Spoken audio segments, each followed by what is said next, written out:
I suppose the key theme I'm interested in is, in a sense, at the end of 2 days, is learning. And what we take away from this process, areas perhaps we need to think about digging more deeply into. And a key theme around that, I guess, is perhaps what I would suggest is a need to dig a bit more deeply into political cultures and institutional cultures, and the way that shapes the nature of planning, and also the ways in which it represents challenges for us. So, having said I want to talk about learning, I'm going to come back to that, and I want to just, because it seems to me one of the things we've skirted around a bit in a lot of the discussions, because you need to get through setting up, there are these sorts of planning arrangements, is actually to do issues to do with political culture and the relationship between citizens, society, the state, in particular, I guess, and governments.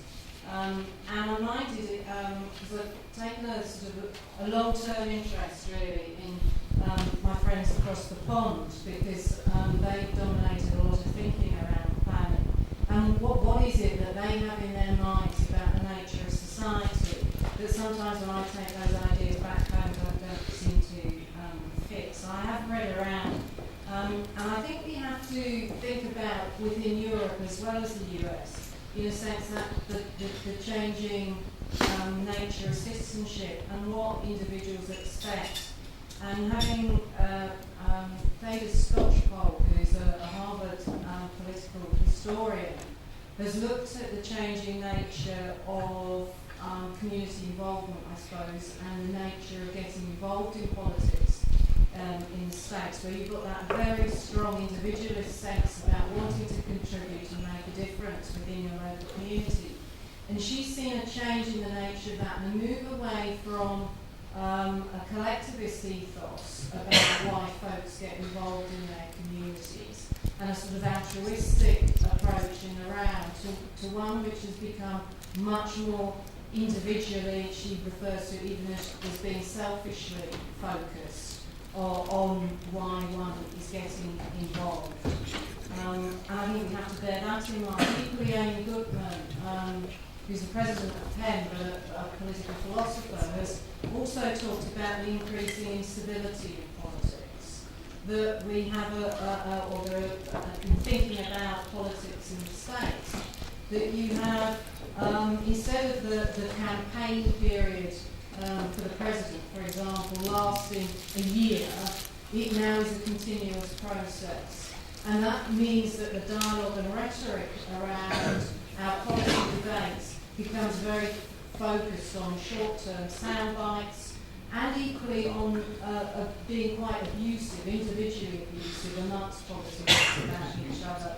And the nature of the rhetoric that we're dealing with has that feel to it. I think in some of the things that we need to think about within Europe, we do need to think about the nature of our political cultures, the changing expectations of individual citizens, and it's very easy to say we need more public involvement. But what are the expectations of those who are being involved? How do we actually see that? How do we see that process? Do we actually need to think, rethink again some of our things, some of our thinking around public involvement, because the expectations of those who are being involved have changed. And I do think we have to make linkages between processes and outcomes. In very many sets of circumstances, processes have become an end in themselves. Public involvement is an end, not a means to achieve other ends. And as planners, surely that really is something we need to be thinking about. So I think we need to understand political cultures, and in that context and understanding that more. I mean, obviously in a culture at the moment where there's an awful lot of short-termism, politicians desperate to have the answer instantaneously. You know, this week I can fix education in the UK by my policy decision. No long-term rollout, it's an instantaneous change. the same about the operation of cities.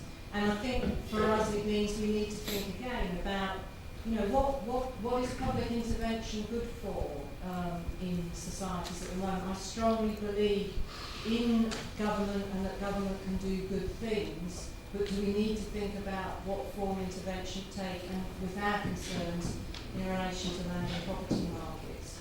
So there's a sort of probing beyond some of the discussion, which was the main point I wanted to make. The second issue is about learning, and I think we do need to focus more attention on learning. We can come together.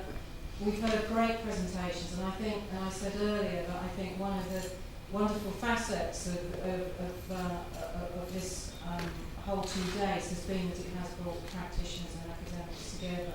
But what are we learning through this process?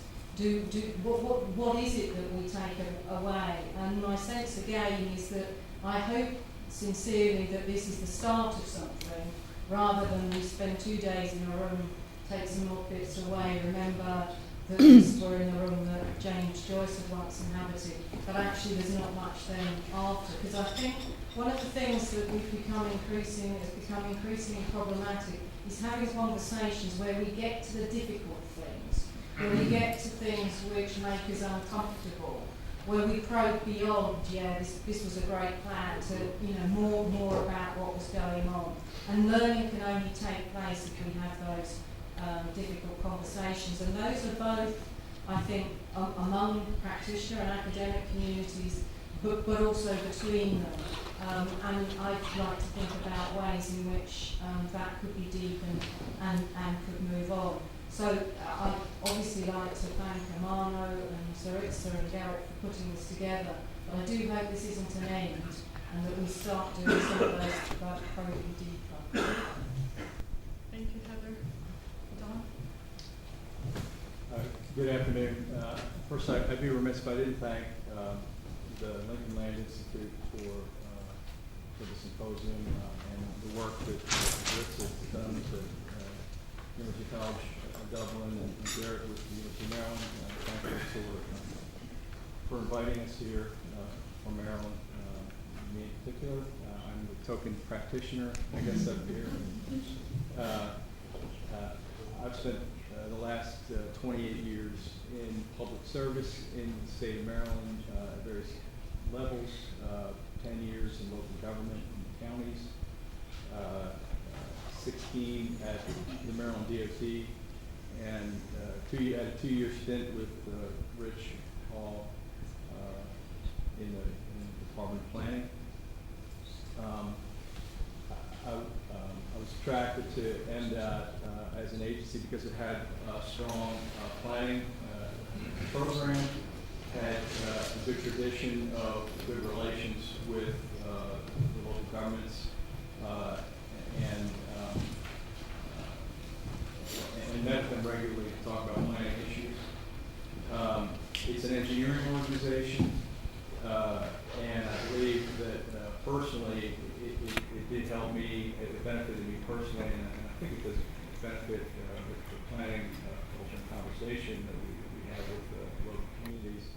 It kind of forces us to be specific about strategies that we're considering and advancing good public policy. Of course, it helped having political backing, things like the Smart Growth Act in Maryland.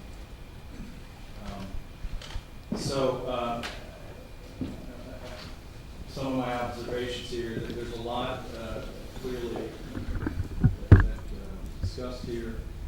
Some of my takeaways, I think Gary had mentioned in his talk. I know I'm going to be having conversations with him about that. He won't let that go. So I think it appears that I joked earlier this morning that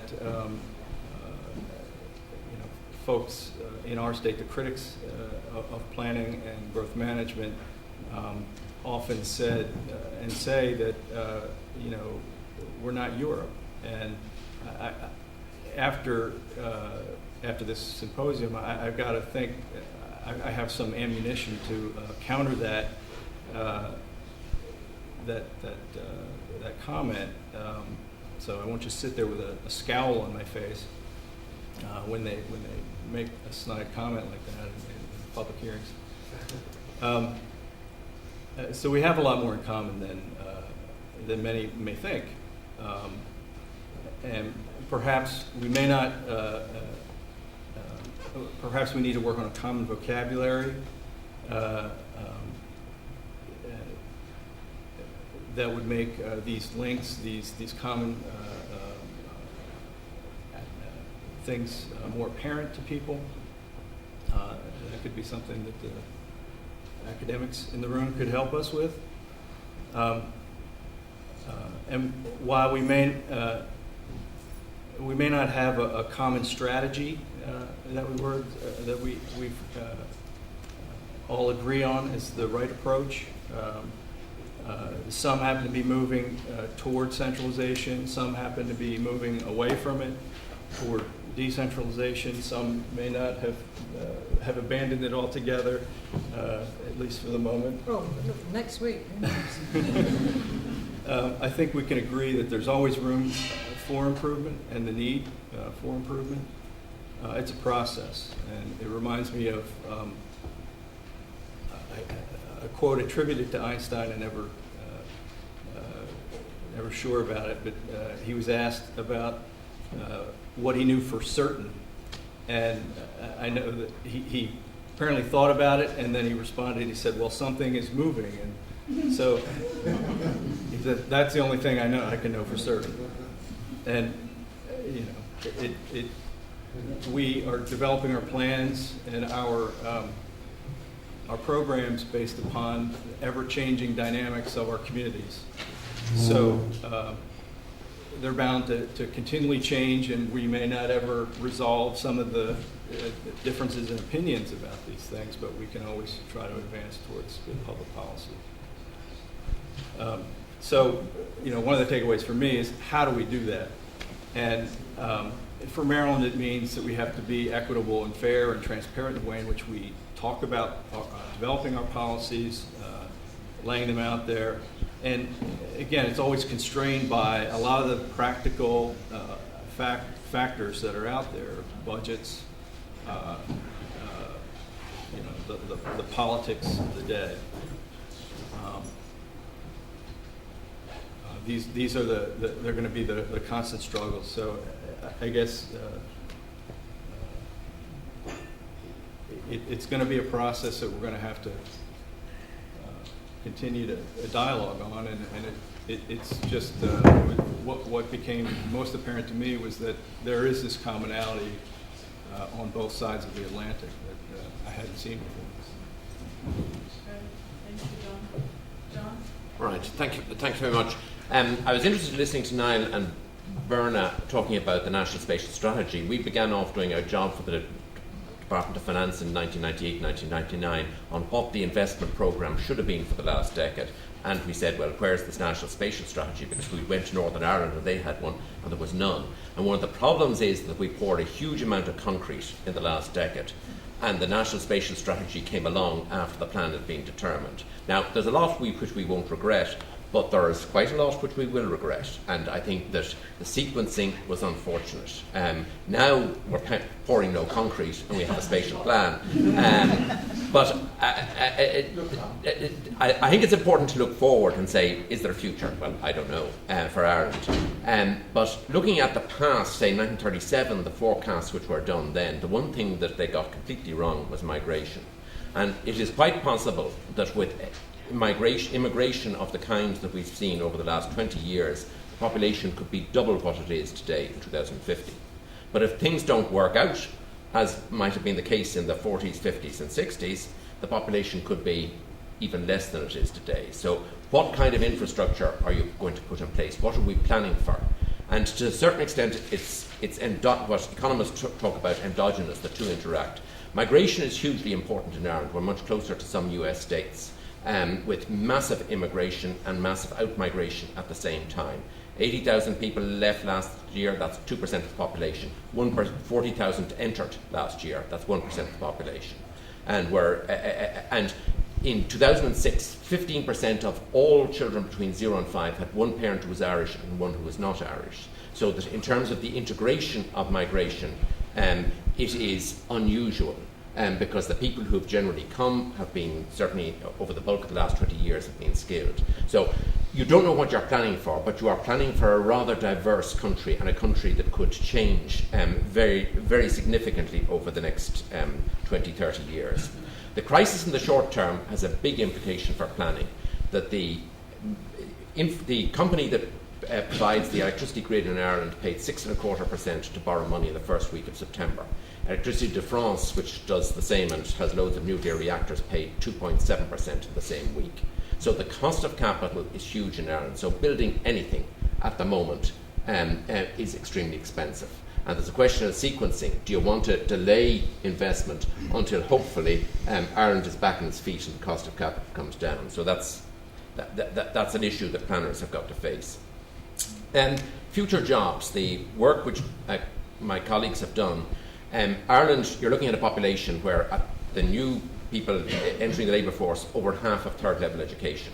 So it's a very educated labour force which expects skilled jobs and will either get skilled jobs in Ireland, or they'll get them in Germany, or they'll get them in Australia. They're not going to hang around doing something that is fairly menial. Where do you find skilled jobs in services? You find them in cities. And this business of, in the past, Dublin versus the rest, this country is nowhere without Dublin. It is the footprint. Actually, footprint sounds like Dublin trampling over the rest of the country.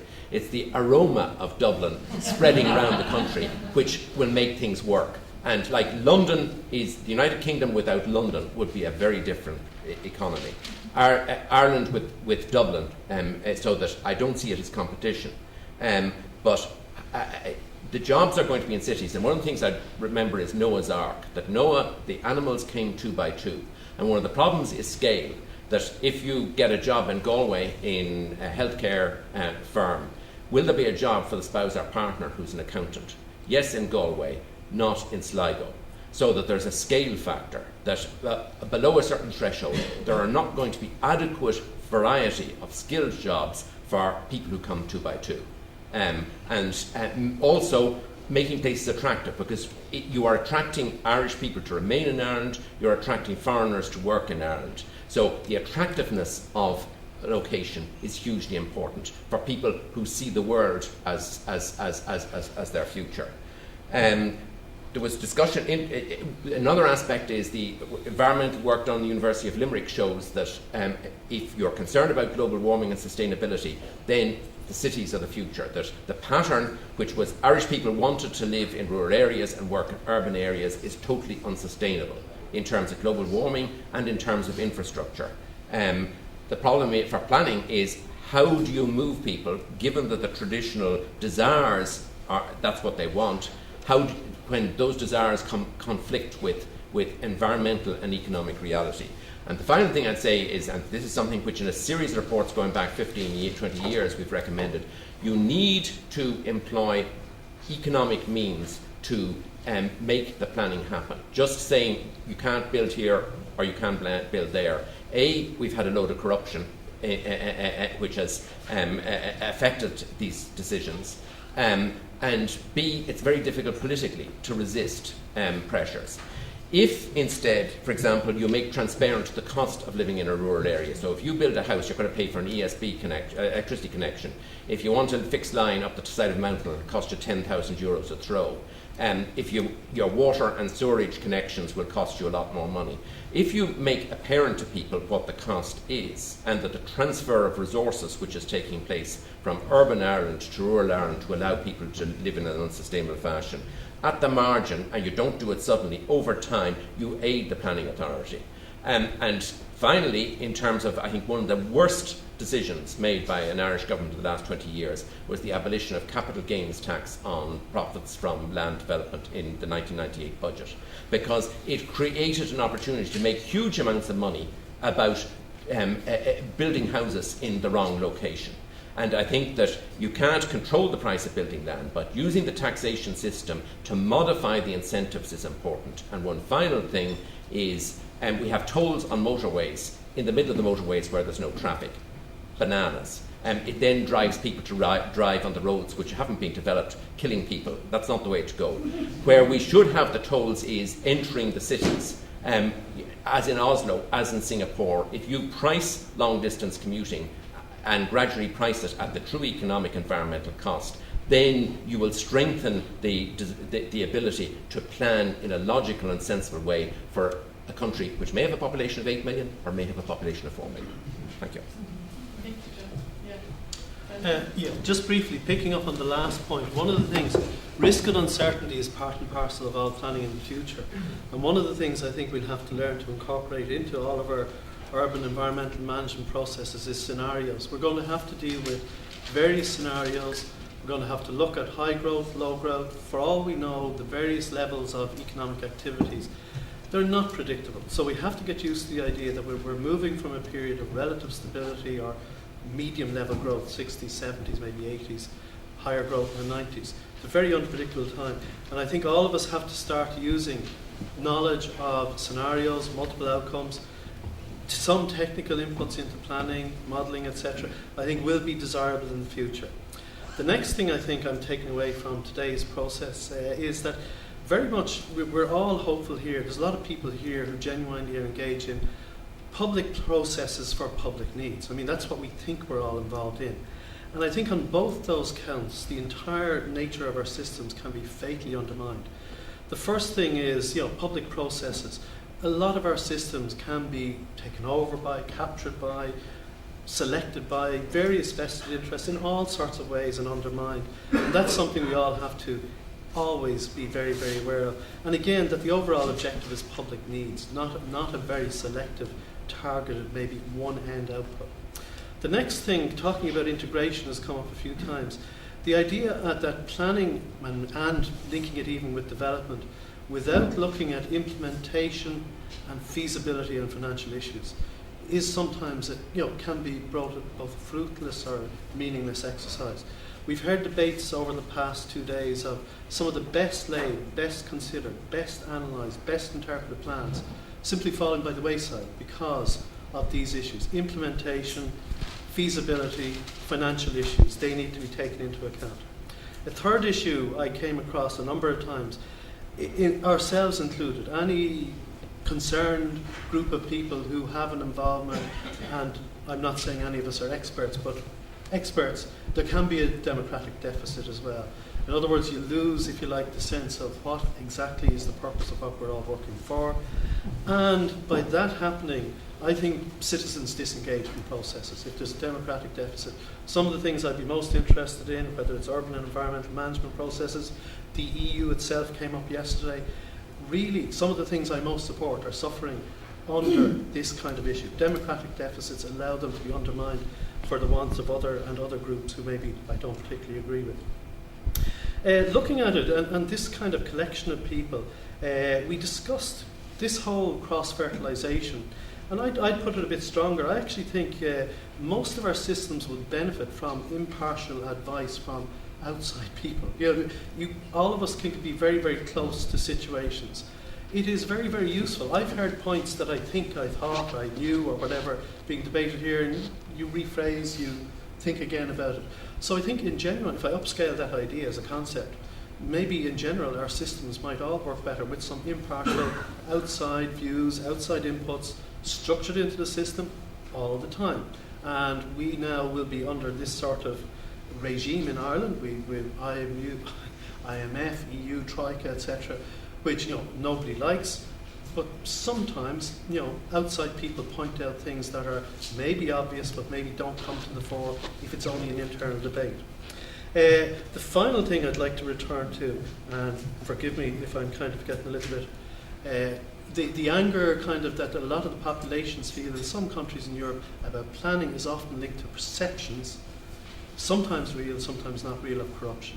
And I think it's a real underlying problem in a lot of systems that until you prosecute, put in jail, are willing to go all the way through all the steps, and I realise some states in America are better than others, some countries in Europe are better than others, until you do that, there is, if you like, a belief at least amongst a lot of the folks who live in this city that a lot of the schemes, the initiatives and plans, they don't basically support them in the way they could.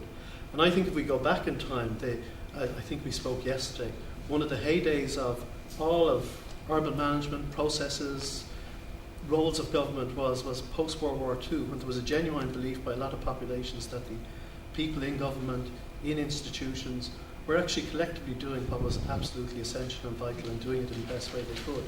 And I think in some ways we've gone very many steps away from that often, and that's the kind of trust and engagement that we really need to rebuild, in particular in some of our countries relating to planning and development.